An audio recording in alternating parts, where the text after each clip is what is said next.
നോമ്പും ഖുർആനും അതിന്റെ ആളുകൾക്ക് വേണ്ടി ഖിയാമത്ത് നാളിൽ ശുപാർശകരായി കടന്നു വരും. നോമ്പ് പറയുന്നു ഞാൻ കാരണമാണ് അവൻ പട്ടിണി കിടന്നത്, ഭക്ഷണം ഒഴിവാക്കിയത്, വെള്ളം ഒഴിവാക്കിയത്. ഖുർആൻ എന്താ പറയാന്നറിയോ? യാ റബ്ബ്, അല്ല റബ്ബേ, മനഅതുഹു നൗമ ബില്ലൈൽ, ഞാൻ കാരണമാണ് എത്രയോ രാത്രി അവൻ ഉറക്കമൊഴിച്ചത്. ഫശഫിഇനി ഫീഹി, എന്റെ വിഷയത്തിൽ ഞാൻ ഈ പറയുന്ന ശുപാർശ സ്വീകരിക്കണം അല്ലാ. ഫയുശഫഅനി, അവരുടെ രണ്ടുപേരുടെയും ശുപാർശ സ്വീകരിക്കുന്നതാണ്. അങ്ങനെ നമ്മളോട് വന്ന് പറയാൻ പറ്റുന്ന വല്ല വകുപ്പുണ്ടോ? എനിക്ക് വേണ്ടി ഒരുപാട് രാത്രി ഉറക്കമൊഴിച്ചിട്ടുണ്ട് എന്ന് നമ്മളെ ചൂണ്ടിക്കാണിച്ചുകൊണ്ട് പറയാൻ മാറ്റുന്ന അവകാശത്തിലേക്ക് നമ്മൾ എത്തിയിട്ടുണ്ടോ? എന്താ നമുക്ക് താമസം? എന്തിനാണ് നമ്മൾ ഇങ്ങനെ പിറകോട്ട് മാറി നിൽക്കുന്നത്? വിശുദ്ധ ഖുർആനിന്റെ പാരായണ രംഗത്തേക്ക് നമ്മൾ കടന്നു വരുമ്പോൾ നമുക്ക് ലഭിക്കുന്ന മഹത്തരമായ പ്രതിഫലങ്ങൾ ആരെയും ഇന്നത് ബോധ്യപ്പെടുത്തേണ്ടതില്ല. എന്നാൽ അതിനപ്പുറത്ത് വലിയ വൈജ്ഞാനികമായ വിസ്ഫോടനം ഉണ്ടാക്കുന്നു. മനുഷ്യനെ ഒരുപാട് ചിന്തിപ്പിക്കുന്ന ഗ്രന്ഥമാണ് ഖുർആൻ. അതിന്റെ വരികൾക്കിടയിലൂടെ ഓതിപ്പോകുമ്പോൾ നിങ്ങൾ എപ്പോഴെങ്കിലും ആലോചിച്ചിട്ടുണ്ടോ? ഏതെങ്കിലും ഒരായത്ത് ചിന്തിച്ച് നമ്മൾ എപ്പോഴെങ്കിലും കരഞ്ഞിട്ടുണ്ടോ? ആയത്ത് ഓതി കഴിഞ്ഞിട്ട് നമ്മുടെ മനസ്സിന്റെ ഉള്ളിൽ എപ്പോഴെങ്കിലും ഒരു വിങ്ങിപ്പൊട്ടുന്ന ഒരു സ്പന്ദനം ഉണ്ടായിട്ടുണ്ടോ? ഒരു ഷോക്ക് വരുന്നുണ്ടോ? ഇല്ല. എന്തേ കാരണം? നമുക്കത് തിരിയുന്നില്ല, നമ്മളത് പഠിക്കാൻ സന്നദ്ധരാകുന്നില്ല. എന്തിനാ? ഖുർആൻ കിതാബുൻ, ഈ കിതാബ് അൻസൽനാഹു, നാം ഇറക്കി തന്നിരിക്കുന്നു, ഇലൈക, നിങ്ങളിലേക്ക്. എങ്ങനത്തെ ഗ്രന്ഥമാണ്? മുബാറക്കുൻ, ബറക്കത്തുള്ള ഗ്രന്ഥമാണ്. നമ്മളിങ്ങനെ ബർക്കത്ത് തെരഞ്ഞു നടക്കുകയാണ്. ബർക്കത്ത് കിട്ടാൻ വേണ്ടിയിട്ട് ഏലസും ചിലടും തെരഞ്ഞു നടക്കുകയാണ്. ബർക്കത്ത് കിട്ടാൻ വേണ്ടി മക്കാമുകൾ തേടി നടക്കുകയാണ്. അള്ളാന്റെ ഖുർആൻ പറയുന്നു, ഈ ഖുർആൻ നിങ്ങൾക്ക് ബർക്കത്തുള്ള ഗ്രന്ഥമാണ്. ഖുർആനാ പറയുന്നത്. നമ്മുടെ വീട്ടിൽ, നമ്മുടെ കച്ചവടത്തിൽ, നമ്മുടെ ജോലിയിൽ, കുടുംബത്തിൽ, വരുമാനങ്ങളിൽ ബർക്കത്ത് വേണമെങ്കിൽ ഇതാ നല്ല ഒരു മരുന്നാണ് പറഞ്ഞിരിക്കുന്നത്. ഖുർആനിന്റെ എത്ര ആയത്തുകൾ നമ്മൾ ഓതാറുണ്ടോ അതിനനുസരിച്ചായിരിക്കും നമ്മുടെ ബർക്കത്ത് നിശ്ചയിക്കുക. അല്ലാതെ എവിടെങ്കിലും തകിട് കുഴിച്ചിട്ടുള്ളൊന്നും വീട്ടിൽ ബർക്കത്തുണ്ടാകുന്ന ആരും വിചാരിക്കണ്ട. കിതാബുൻ അൻസൽനാഹു ഇലൈക മുബാറകുൻ, അനുഗ്രഹീതമായ ആശീർവാദങ്ങൾ ലഭിക്കപ്പെട്ട ഗ്രന്ഥമാണ് ഖുർആൻ. ഇനി എന്താ ചെയ്യേണ്ടത്? ലിയദ്ബറു ആയാതിഹി, അതിലുള്ള ആയാത്തുകൾ അവർ ഉറ്റാലോചിക്കണം, ചിന്തിക്കാൻ വേണ്ടിയാണ്. ഓതാൻ വേണ്ടി എന്നല്ല പറഞ്ഞു, അത് വേണം. എന്നാൽ ഓത്തിലും മാത്രം നിൽക്കരുത്. അതിൽ പറഞ്ഞ ആയത്തുകൾ നമ്മൾ നന്നായി ആലോചിക്കാൻ വേണ്ടിയാണ്. വലിയ സ്മരിക്കാൻ വേണ്ടിയാണ്. ഉലുൽ അൽബാബ്, ബുദ്ധിമാന്മാരായ ആളുകൾ. സൂറത്ത് സ്വാദിന്റെ 29-ാമത്തെ ആയത്ത് വായിച്ചാൽ മതി. അപ്പൊ നന്നായി ചിന്തിക്കാനും ആലോചിക്കാനും മനസ്സിലാക്കാനും കാര്യങ്ങൾ ഗ്രഹിക്കാൻ വേണ്ടിയാണ് ഈ ഖുർആൻ തന്നിരിക്കുന്നത്. ജനങ്ങൾക്ക് മാർഗദർശനം ലഭിക്കാൻ വെറും ഒരു പാരായണം കൊണ്ട് മാത്രം നടക്കൂല. അർത്ഥമറിയണം, ഹിഫ്ളാക്കണം, പരമാവധി ചിന്തിച്ചത് കാര്യങ്ങൾ മനസ്സിലാക്കണം. അതുകൊണ്ട് തന്നെ മുൻഗാമികളായ ആളുകളൊക്കെ ഈ ഖുർആൻ ഓതുമ്പോൾ അവർ 2-3 കാര്യങ്ങൾ തെരഞ്ഞെടുക്കാറുണ്ട്. ഒന്ന്, വെറുതെ ഒരു പാരായണം നടത്താറുണ്ട്. ശരിയാണ്, വെറുതെ ഓതിയ കൂലി കിട്ടും. ഒരക്ഷരത്തിന്റെ അർത്ഥം പോലും അറിയില്ലെങ്കിലും കൂലി കിട്ടും. ഇന്നല്ലദീന യത്ലൂന കിതാബല്ലാഹ്, അള്ളാന്റെ കിതാബ് പാരായണം ചെയ്യുന്നവർ നഷ്ടമില്ലാത്ത കച്ചവടത്തിലാണ്. മൻ ഖറഅ ഹർഫൻ, ആരെങ്കിലും ഒരക്ഷരം ഓതിയാൽ, ഒരക്ഷരം ഉച്ചരിച്ചാൽ, മിൻ കിതാബില്ലാഹ്, അള്ളാന്റെ കിതാബ്. ഇന്ന് ലോകത്ത് ഒരു ഗ്രന്ഥം വായിച്ചാൽ കൂലി കിട്ടുമെന്ന് പഠിപ്പിക്കുന്ന, അക്ഷരത്തിന് പ്രതിഫലം തരാമെന്ന് പറയുന്ന ഏക ഗ്രന്ഥം ഖുർആനാണ്. അതാരെങ്കിലും ഒരക്ഷരം ഓതിയാൽ ഫലഹു ബിഹി ഹസന, അവനൊരു നന്മയുണ്ട്. വൽ ഹസനതു ബിഅശ്രി അംസാലിഹാ, ആ ഒരു നന്മ ചിലപ്പോ 10 ഇരട്ടിയോളം അത് കടന്നു പോകും. സഹോദര, ഖുർആനിൽ 114 സൂറത്തുണ്ട്. 114 സൂറത്തിൽ നമ്മൾ ഇരുന്ന് ഓതിക്കഴിഞ്ഞാൽ 6236 ആയത്ത് വരും. നിങ്ങൾ എങ്ങനെ കൂട്ടി നോക്കിയാൽ 6236 ആയത്ത് ഓതിക്കഴിഞ്ഞാൽ 3,23,000-ത്തിലധികം അക്ഷരങ്ങൾ നമ്മൾ നമ്മുടെ നാവ് കൊണ്ട് ഉരുവിട്ട് കഴിഞ്ഞു. നമ്മുടെ അക്കൗണ്ടിലേക്ക് ദിവസം 10,000 ഇങ്ങനെ ക്രെഡിറ്റ് ആവുകയാണെങ്കിൽ എന്ത് സന്തോഷം നമുക്ക്. നമ്മുടെ അക്കൗണ്ടിലേക്ക്, നമ്മുടെ കർമ്മരേഖാ പുസ്തകത്തിൽ 3,20,000-ത്തിലധികം വരുന്ന ആയത്തുകളുടെ, അക്ഷരങ്ങളുടെ പ്രതിഫലങ്ങൾ നമ്മുടെ അക്കൗണ്ടിൽ വരണമെങ്കിൽ നോമ്പ് നോറ്റ് പട്ടിണി കിടന്ന് വെറുതെ ഇരുന്നത് കൊണ്ട് ഈ നന്മ കിട്ടൂല. ഖുർആൻ തുറന്നോതിയേ പറ്റൂ. അതാണ് വിശ്വാസികളോട് നമ്മളോട് പറഞ്ഞിരിക്കുന്നത്. നന്നായി ഇത് പാരായണം ചെയ്യുക എന്നതാണ് ഒന്ന്. രണ്ടാമത്തേത്, നന്നായി ആലോചിച്ച് ചിന്തിച്ച് അർത്ഥമറിഞ്ഞ് മനസ്സിലാക്കലാണ്. അതിനാണ് ആളുകൾക്ക് മടി, അതിനാണ് ആളുകൾക്ക് വലിയ പ്രയാസം പറയാറുള്ളത്. അതിനാണ് ഖുർആൻ അവരോട് ചോദിച്ചത്, അഫലാ യതദബ്ബറൂനൽ ഖുർആൻ, നിങ്ങളെന്താ ഈ ഖുർആനിനെ കുറിച്ച് ഉറ്റാലോചിക്കാത്തതെന്താ? അമ്മലാ ഖുലൂബിൻ അഖ്ഫാലുഹാ, നിങ്ങളുടെ കൽബിനെന്താ പൂട്ടിട്ട് വെച്ചിരിക്കുകയാണോ? എന്താ നിങ്ങൾ ഹൃദയം കൊണ്ട് തുറന്നു നോക്കിയിട്ട് ഇത് ഖുർആൻ ചിന്തിക്കാത്തത്? കരഞ്ഞു പോകും സുഹൃത്തുക്കളെ.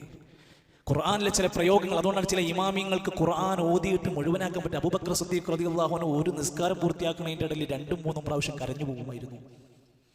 ഇന്നും ജീവിച്ചിരിക്കുന്നത് എത്രയോ ഇമാമിങ്ങളുടെ ഖുർആൻ പാരായണം കേട്ടു നോക്കൂ നിങ്ങൾ, അവർക്കത് പൂർത്തിയാക്കാൻ കഴിയാതെ അവർ വിങ്ങി പൊട്ടുകയാണ്. എന്തത്ര ഉള്ളത് നിങ്ങളുടെ കൽബിനെന്താ? നിങ്ങൾ പൂട്ടിട്ട് വെച്ചിരിക്കുകയാണോ? ആ പറഞ്ഞ കാര്യങ്ങളൊന്ന് ചിന്തിച്ചു നോക്ക്.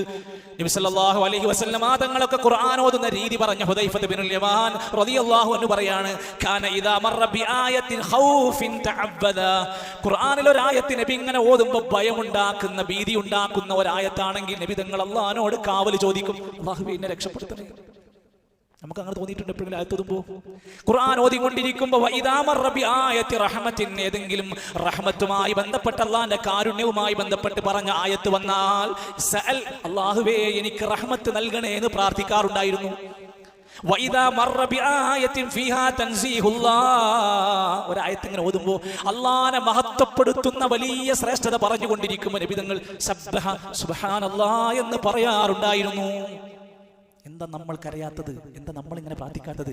നമുക്ക് ഓതുന്ന ആയത്തുകളുടെ അർത്ഥം അറിയുന്നില്ല. നബി സല്ലല്ലാഹു അലൈഹി വസല്ലം തങ്ങൾ അവിടുന്ന് പറയാണ്, ദുഃഖം മാറാൻ, പ്രയാസം മാറാനുള്ള ഒരു പ്രാർത്ഥന ഇങ്ങനെ സ്വഹാബത്തിന് പഠിപ്പിച്ചു കൊടുക്കുകയാണ്. അല്ലാഹുമ്മ ഇന്നി അബ്ദുക വ ഇബ്നു അബ്ദിക എന്നൊക്കെ പറഞ്ഞൊരു പ്രാർത്ഥന, കുറച്ച് ദൈർഘ്യമേറിയ പ്രാർത്ഥനയാണ്, പഠിക്കണം. ദുഃഖം മാറാൻ, വിഷമം മാറാൻ, സങ്കടം മാറാൻ. കള്ളല്ല, ലഹരിയല്ല, കഞ്ചാവല്ല മരുന്ന്, ഇസ്ലാം പഠിപ്പിച്ചു തരാ.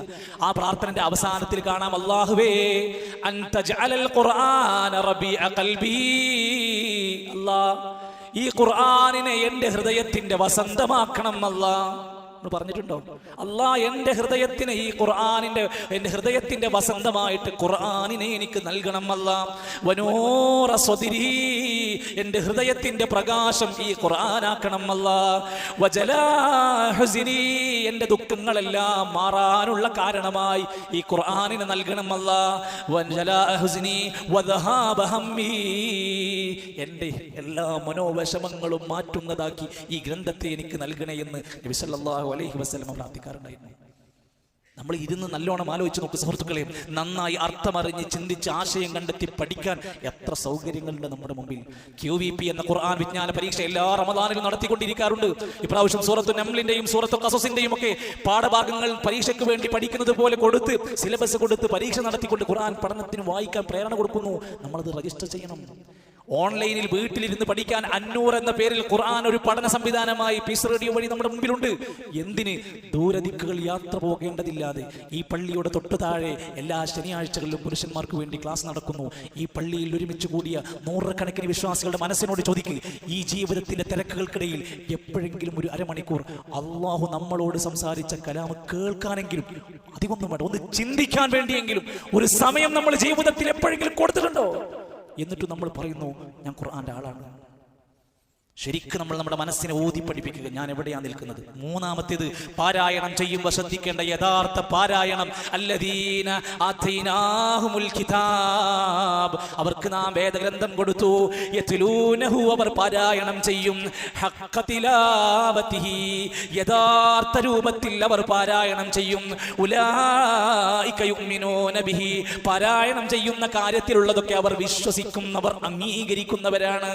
എന്താ യഥാർത്ഥ പാരായണം എന്ന് പറഞ്ഞാൽ? ഖാല ഇബ്നു മസ്ഊദ് റളിയല്ലാഹു അൻഹു, സ്വഹാബിമാർക്കിടയിൽ ഏറ്റവും ഖുർആനികമായി വിശദീകരണം അറിയുന്ന സ്വഹാബിയാണ്. അദ്ദേഹം രേഖപ്പെടുത്തുകയാണ്, യഖ്റഊനഹു, അവർ ഖുർആനിനെ പാരായണം ചെയ്യും.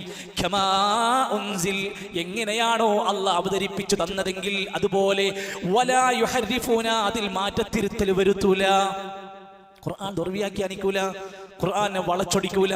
നമ്മുടെ കാലഘട്ടത്തിൽ വിവരമുണ്ട്, ഭയങ്കര പാണ്ഡിത്യമുണ്ട്, ബിരുദമുണ്ട് എന്ന് വിചാരിക്കുന്ന പണ്ഡിതന്മാരാണ്. വിശുദ്ധ ഖുർആനിലെ ആയത്തെടുത്തിട്ട് ലോകം നിയന്ത്രിക്കുന്നത് ഔലിയാക്കന്മാരാണ്. ഖുർആനിലെ ആയത്തെടുത്തിട്ട് പറയുന്നത് അല്ലാഹു അല്ലാത്തവരോട് പ്രാർത്ഥിക്കാൻ ഖുർആനിൽ ആയത്തുണ്ട് എന്ന് പറയുന്നത് പുരോഹിതന്മാർ. ആലോചിച്ച് നോക്കൂ നിങ്ങൾ. സ്ത്രീധനം മേടിച്ച് തിന്നാനും കഴിക്കാനും ഒരു കുഴപ്പമില്ല എന്ന് അവർ എടുത്തു തെളിവ് പറയുന്നത് ഖുർആനിൽ ആയത്താണ്. ജാറം മൂടാൻ ഖുർആനിൽ തെളിവുണ്ട് എന്ന് പറഞ്ഞ് ആയത്താണ് ഓതുന്നത്. എന്തായത്താ? യൂസുഫ് നബി അലൈഹിസ്സലാമിന്റെ ഷർട്ട് എടുത്തിട്ട് യാക്കൂബ് നബി അലൈഹിസ്സലാമിന്റെ മുഖത്ത് തടവി കൊടുത്തു. ഇതെന്തിന് തെളിവാണ്? മരിച്ചോല ജാറം പൊന്തിച്ചുയർത്ത് മൂടിപ്പൊതക്കാനുള്ള തെളിവാണ് എന്ന് പച്ചമലയാളത്തിൽ പ്രസംഗിച്ചുകൊണ്ടിരിക്കുമ്പോൾ യഥാർത്ഥ ഖുർആനിന്റെ പാരായണം എന്ന് പറഞ്ഞാൽ മാറ്റത്തിരുത്തലുകളില്ലാതെ, സ്വന്തം വ്യാഖ്യാനങ്ങളില്ലാതെ അതിനെ പകർത്തുന്നയാളാണ്. വയുഹില്ലൂന ഹലാല, അല്ലാഹ് ഹലാലാക്കിയതൊക്കെ ഹലാലാക്കിയവരാണ്.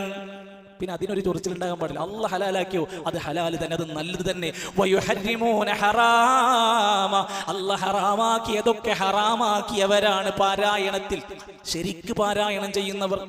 നമ്മളിപ്പോൾ പലിശനെ പറ്റിയിട്ട് ആയത്തൊക്കെ ഓതി പോകുന്നുണ്ട്, പാടില്ല എന്ന് പറഞ്ഞിട്ട്, എന്നിട്ട് എല്ലാ പലിശയിലും പോയി മേടിക്കുന്നുണ്ട്. നമ്മൾ യഥാർത്ഥ പാരായണക്കാരല്ല. ഇന്നമൽ ഖംറു വൽ മൈസിറു വൽ അൻസാബ് എന്ന് തുടങ്ങുന്ന ആയത്ത് മദ്യം നിങ്ങൾക്ക് പറ്റൂല. റമദാനിൽ മാത്രമല്ല എന്നും നമുക്ക് പറ്റാത്തതാണ്. വൽ മൈസിർ, ചൂതാട്ടം നമുക്ക് പറ്റൂല. പിന്നെ എങ്ങനെ ലോട്ടറി കച്ചവടത്തിന് പോകാൻ പറ്റും? പിന്നെ ലോട്ടറി മേടിച്ചു കൂട്ടാൻ നമുക്ക് എങ്ങനെ പറ്റും? അതാണ് ഹറാമ് പറഞ്ഞാൽ ഹറാമായി കാണും. വലഹുൽ ഖിൻസീർ, പന്നിമാംസം ഹറാമാന്ന് പറഞ്ഞതാ. വരിബാ, പലിശ ഹറാമാന്ന് പറഞ്ഞതാണ്, അത് ഹറാമ് തന്നെയാണ്. വസ്സിനാ, വ്യഭിചാരം ഹറാം എന്ന് പറഞ്ഞതാണ്, അത് ഏത് നിലക്ക് വന്നാലും അതിൽ പെട്ടതാണ്. വഖത്ലുൻ നഫ്സി, അതുപോലെ മനുഷ്യരെ കൊല്ലുന്നത് ഹറാമാക്കിയതാണ്. വല്ലുൽമ, അക്രമങ്ങൾ ഹറാമാക്കിയതാണ്. ഹറാം എന്ന് പറഞ്ഞ് ഖുർആനിൽ പറഞ്ഞത് മുഴുവൻ അങ്ങനെ എൻ്റെ ജീവിതത്തിൽ ഒഴിവാക്കാൻ കഴിയുമ്പോഴാണ് നമ്മൾ യഥാർത്ഥത്തിൽ ഖുർആൻ ഓതുന്ന ആളായി മാറിയിട്ടുള്ളൂ. എന്നാൽ എത്ര ഫദ്ല് പറഞ്ഞു കൊടുത്താലും, എത്ര വയല് കേട്ടാലും, ഇതിന്റെ മഹത്വവും ഇതിന്റെ പ്രതിഫലം എത്ര പറഞ്ഞു കൊടുത്താലും, ചില മനുഷ്യരുണ്ട് അവരെ നാളെ പരലോകത്ത് കൊണ്ടുവരപ്പെടും.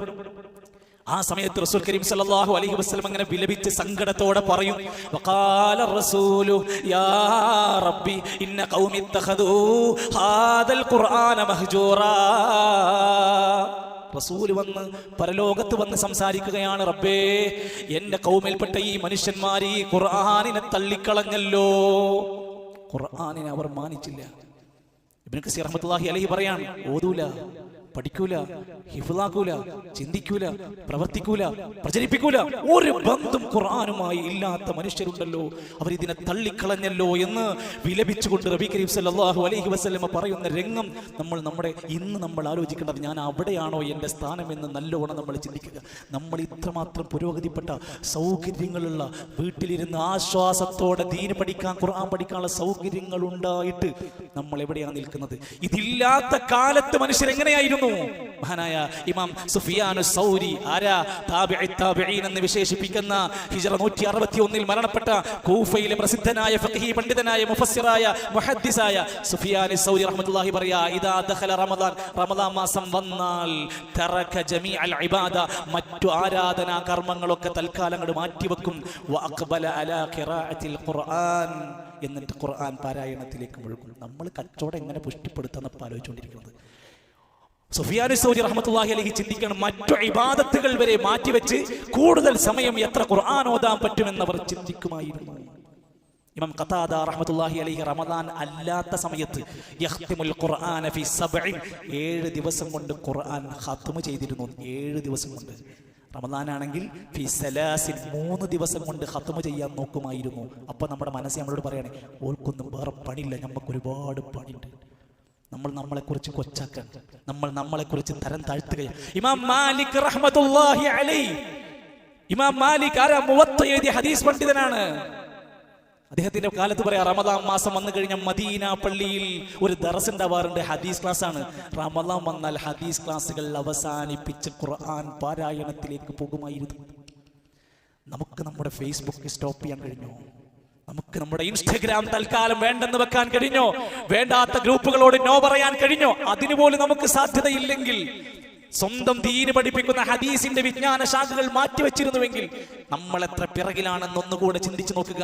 ഹിഫ്ളാക്കുന്ന ദുനിയാവിൽ വെച്ച് എത്ര ആയത്ത് ഹിഫ്ളാക്കിയോ അത്ര മുകളിലാണ് സ്വർഗത്തിൽ അയാളുടെ സ്ഥാനമെന്നാണ് നബി സല്ലല്ലാഹു അലൈഹി വസല്ലമ തങ്ങൾ പറഞ്ഞിരിക്കുന്നത്.